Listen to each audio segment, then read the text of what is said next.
SABC senior news reporter Samkele Maseko is engaging the newly elected city of Johannesburg Mayor Dada Morero. A very good afternoon to you, Samkele. Well, having listened to just what the newly appointed leaders, including, of course, the City of Johannesburg Speaker, has to say about just some of the developments that the city now needs in terms of turning it back to that global world-class African city that Johannesburg was once was. It looks like, in fact, the new mayor has a lot of work cut out for him. Interesting engagement, I'm sure, no doubt. Indeed, Unati, the new executive mayor of the city of Johannesburg, that was once dubbed the Dream African City, has its work cut out in order trying to restore service delivery within this specific metro municipality, which the governing party has dubbed one of its key focus points as it boggles down in resolving some of the local challenges in local government within the country, starting in eThekwini municipality, now moving to the city of Johannesburg. Mr. Dada Morero, executive mayor of Johannesburg, once dubbed the Dream African City, now the city of Johannesburg finds itself in the doldrums. What are some of the main key points that you are going to do to resolve the service delivery backlog within the city, some of the illegal connections of electricity as well? Thanks, Samkele, for this opportunity. Well, we have taken a view that in the main would want to focus on bylaw enforcement. We think that by doing so we'll be able to address the much bigger issues of lawlessness, illegal dumping, hijacked buildings. So those sorts of issues, we think first and foremost we're going to go aggressive on bylaw enforcement. Secondly, we are going aggressively on revenue collection through cutting off illegal connections. So we are intensifying those programs. I think today there's one program just being done on debt collection, or rather on revenue collection, which we think it will start yielding results. So unfortunately, we must say to the residents of Johannesburg that we are going to go aggressive on illegal connection. But we're also alive to the fact that, especially informal settlements, as they battle with illegal connection, we'll try and find solutions. And one of the solutions is what we call microgrids, and would want to expand on providing microgrids to informal settlements so that it covers and at least provides them with some form of electricity within particular hours, especially from 7 in the morning until just around 5, 6. So that's what we're going to do in ensuring that we give a supply of electricity, because at times people are forced to go illegally precisely because there might be no solution. So we're trying to bring solutions and balance, but in the meantime, unfortunately, we have to deal with illegal connection, because what it has done, it has increased our losses on electricity and water. In fact, our water losses is sitting at about 30 to 40%, electricity at around 29%, which is a concern. So we want to reduce on our losses so that we can reduce on our bulk purchases. But Mr. Mayor, how do you intensify and ramp up revenue collection when service delivery is deplorable within the city? You go to some areas, there are potholes, street lights are not working, refuse is not collected on time. You've got sporadic protests by the South African Municipal Workers Union, some, as you've seen, the blockade into the city in areas of Braamfontein. Well, Samkele, you'll appreciate that, in fact, in so many areas we have been consistent in terms of waste collection. We have been consistent in terms of provision of water and electricity. Yes, there are certain instances where we've had big challenges as a result of the infrastructure. And you'd know that some of the areas, Randburg, it's already affected by water supply, and we're trying to find solutions. But in the medium term, it means we need to find an investment into our infrastructure, whether we raise money outside of our balance sheet and attract those that are able to invest to help us to do so. Two, whether through the district development model by involving our province and national and the private sector to help us address in the main the backlog that we are faced with on infrastructure refurbishment, which we think we want to do the water and electricity infrastructure precisely because we also have to try and protect our revenue and also at the same time ensure that the basic services are provided. So we have agreed that it's an important area to try and intensify so that at least the residents of Johannesburg could also see that there are things that we are doing.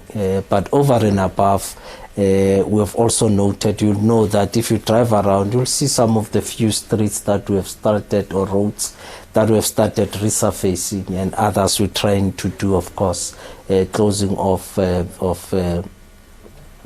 potholes. So we need a grand plan, and we have agreed that in the next 2 weeks we'll then unveil our grand plan on how we are going to intervene in this. You know, we have just arrived. We thought that let's sit down, find a proper plan, but we know what needs to be done.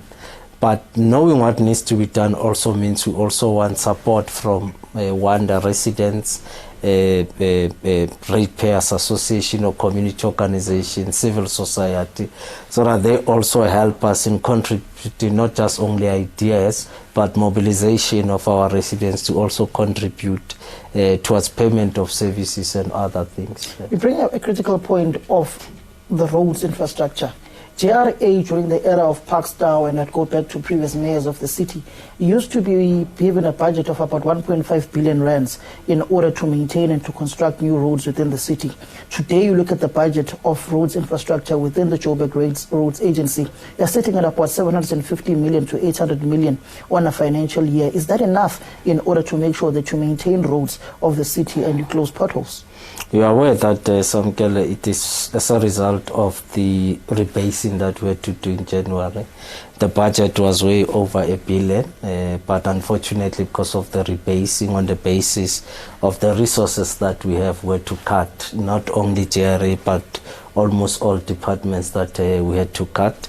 As you know, we're still trying to raise our collection rate so that we can get to 90%, which will then give us the ability to allocate sufficient to all the departments. So true, yes, we had to cut them out a little bit, but in the main, we believe that through partnerships also with provinces, we will be able to leverage on the provincial programs for us to be able to address some of the things.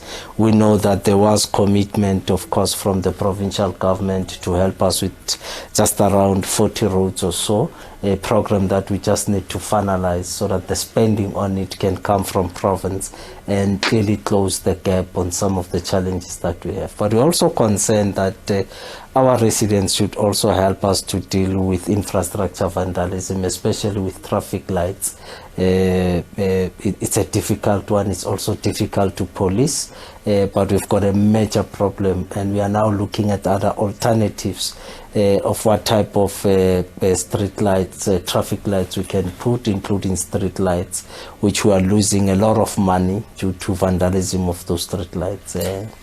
You are now working with Action SA in this government of local unity. What are some of the critical points you as the ANC can take, mirroring the era of Herman Mashaba as executive mayor, knowing the expertise he may have brought, particularly with the revitalization of the inner city, just opposing it with assistance from your very close political ally and former executive mayor of the city, Parkstown, who was the executive mayor when you were the regional secretary of the ANC? Well, there are lessons to be learned, especially from the era of Comrade Parks, and you'd know that we have also taken a view that some of the key programs that he implemented, especially the co-production program, which was intended to create at least entrepreneurs in Johannesburg, we think it's a program we want to bring back on the table. That also includes the Josie Bread, which we thought it will help us to create entrepreneurs, and it will also contribute towards reducing lifestyle diseases, because the bread that would have been produced will be much healthier than the one that we are consuming. I've also had a very nice chat with Mr. Mashaba, who has also said to me, look, we are available for advice on any matter within the city, so don't hesitate to give me a shout. We are now working together to better the residents of Johannesburg and build the city of Johannesburg. Of course, even Amos Masondo would have said so, that we are here to help. Not only them, civil society organizations have also indicated they've got an interest in the success of Johannesburg. Businesses and individuals generally, Kenny Fitla, who are sitting at Standard Bank, and all other individuals are saying, we are job workers, so we are here to help. And we think also the media should, to a large extent, also contribute towards helping us. Remember, Johannesburg remains an economic hub. It contributes the largest in terms of our national GDP. So it's an important city that all of us must protect and contribute to its success, because the success of Johannesburg is the success of South Africa. There's been corruption allegations, particularly within the city, and the capture of the city being run allegedly by the regional secretary of the ANC. That would be Sasabona Mangani. You look at the reports of how he's captured various entities of the city, City Power, Joburg Water. You look at the reports on Pick It Up, on the 300 workers. I would assume there's a report that is meant to be delivered to the public by the city manager, Floyd Brink. How do you control and erase yourself of these allegations of corruption? Well, we have noted the allegations in the newspaper, and we are going through a Lekgotla on Sunday and Monday as the Regional Executive Committee, and it's one item that we'll table to understand why are we in the papers for wrong reasons as the ANC, and why some of our leaders are being quoted in those allegations, so that we get to the bottom of the issue and address it once and for all. As it relates to the Pick It Up matter, there's an investigation. I'm told, I was briefed by the COO and the city manager, and I believe that they had indicated that once it's concluded, they will bring the report. And on the basis of the report, we'll make a particular pronouncement.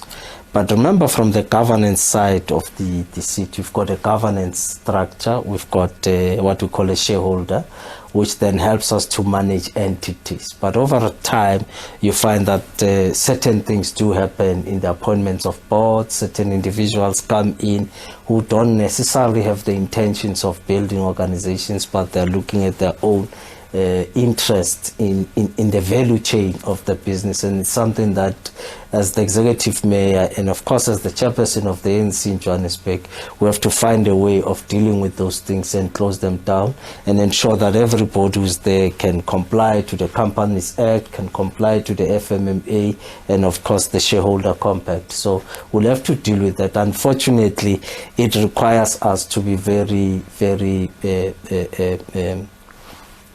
I'm losing the word I want. So that we are clear exactly of what we expect of those that are in the boards to do. So we will act on those matters. We'll look into it. Unfortunately, the allegations in the newspapers would have accused the secretary of the ANC. But for now, they remain allegations, and they required us to test them. And once we have tested them through that investigation that it's been currently done, championed by the COO, we'll get the reports and close the matter. But are you not worried, looking at the historical context of how you are perceived as having destroyed this particular city of Johannesburg over a period of time, when you were in the leadership of the city through leading alone, that now you've gained power through the government of local unity? These allegations of corruption are surfacing, just like many other contracts that were there when Herman Mashaba was running the city with the economic freedom fighters, particularly with many contracts that were dished out within the city. Well, we have a commitment to close down on allegations and close down on any form of corruption, which means we need to strengthen our ability, working together, of course, with GVCA and other law enforcement agencies. You'd know that we've been trying our level best in the city to deal with some of the corruption that is there. But the ANC in Johannesburg has given me the mandate to deal with these matters decisively. And I've taken a view that I have to deal with them decisively, and I'll do so. And others will rely on whistleblowers, will rely on residents, on citizens, on the media to say that these matters that we're picking up in the city, please act on them. And it will help us to neutralize the impact of corruption and crime within the city departments and MOEs. But the truth be told some of it we are aware, and that is why we're investigating. And we are aware that last month one of the investigators in Tifis was actually killed, which we're still waiting for the report to confirm whether was it the heat or what would have transpired. But we know he was busy with a particular case to investigate and close it. How far is that particular case where they saw an official being killed? I think they're still investigating by the police, of course. We'll just have to follow up and find out how far is the case. But one of our officials was basically killed or murdered. So it does probably indicate that there is some work being done. And of course, GFIS as a structure probably remains a threat to those that are involved in crime. So we must continue to neutralize the impact of crime and corruption in the city. As we draw towards a close, Executive Mayor, the street that was blown up through the gas explosion underground that belonged to Equally Gas, the contractor was unable to meet their contractual obligations. When the contract was meant to be at 50%, they were still at 10%. That contract has now since been cancelled with that particular contractor, and the second company that was valued at number 2 in the bidding process has now effectively been appointed as the new contractor on that particular Lioy Street. When can construction resume? When can the citizens of the residents of the city expect that road to be opened? Well, Samkele, I have also requested the COO and the city manager that perhaps we need a discussion. And I'll be frank and open, I don't think we should continue and reconstruct the road. I've got a view that probably we should not continue to be building for the car, but we should be building safer places for our residents. And you know that the bulk of that area that the explosion happened, it's actually residential. So we have to rethink. But I think we'll come back with a proper announcement soon, whether we continue to rebuild the road, or perhaps we should look at building a park, a 6-a-side, so that children have activities there. And I remember it's part of the program of rejuvenating the city, rethinking the city. If you are rejuvenating and rethinking the city, I don't think it will be rethinking the city if you continue to rebuild the road. You and I have had this discussion before of that particular street. In fact, you gave me that particular proposal about 5-6 months ago, where we met at a particular place and discussed this issue. How would you go about that, looking at that particular street is a 4-lane road? How would you go about it in closing it already and making those particular parks, tennis courts, those livable areas for particularly the youth in order to stay away from substance abuse? Yeah, remember, we are policy makers. Then once we have made pronouncement, we need experts to come in and share and understand and break down this idea.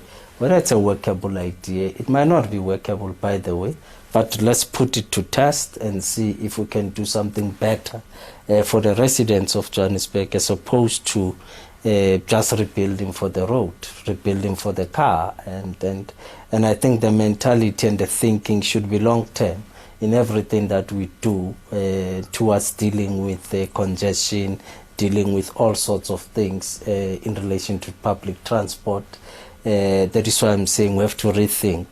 I'm not saying I will win in the debate, but it's something that I will present to my colleagues that I don't think we should continue to do so. We should rethink the city, and our thinking now should tell us about what we want to see in the next 50 years happening in the CBD of Johannesburg. What about the money that has already been spent?